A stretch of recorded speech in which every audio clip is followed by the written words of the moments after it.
یادآوری از بادرغای چچن و انگوش‌ها. این ساکنان شهر ادبسر قزاقستان را 75 سال پیش از زادگاهشان راندند.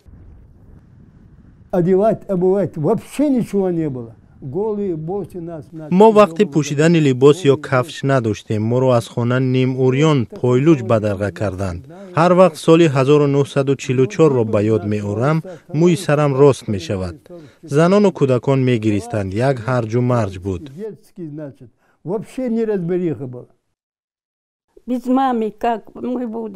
мо чӣ гуна бемодарамон зинда мемондем. мо аз пасаш давидем у доманашро гирифтем. ман аз як тарафи ӯ, бародарам аз тарафи дигар буд. ба мо иҷоза надоданд бо ӯ биравем.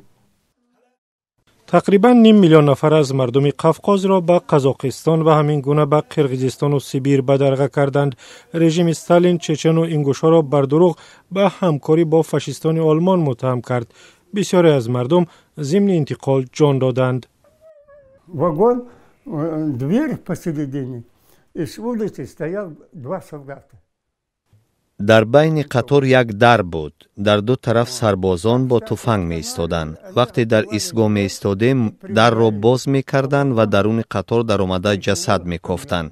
агар меёфтанд, фарқ надошт кӯдак, зан ё мард аст, ба даруни барф мепартофтанд. намегузоштанд ки онҳоро дафн кунем. дур меандохтанд ва дарро мепӯшиданд. Выкидывали. Хранить не давали, ничего не давали. Выкинули, двери закрыл, все. بعد مرگ استالین داغ خیانتی دستجمعی پاک شد و اجازه دادند مردم به زادگاه‌هایشان برگردند. 4000 نفر آنها با فرزندانشان ماندند و قزاقستان را وطن مینامند. من در چچنستان بودم. بسیار خوشم آمد. زیبا شده است. ولی قزاقستان برای من عزیز است. وطن من است. آنهایی که جبری بادرغا را کشیدند با خویشاوندانشان می‌خواهند که این فاجعه از یادها نرود. مردم بسیار زیاد از سردی و گرسنگی مردند. کودکان زیاد بی پدر و مادر ماندند. عذاب زیاد کشیدیم. به هیچ کس چنین روزها را آرزو نمی‌کنیم.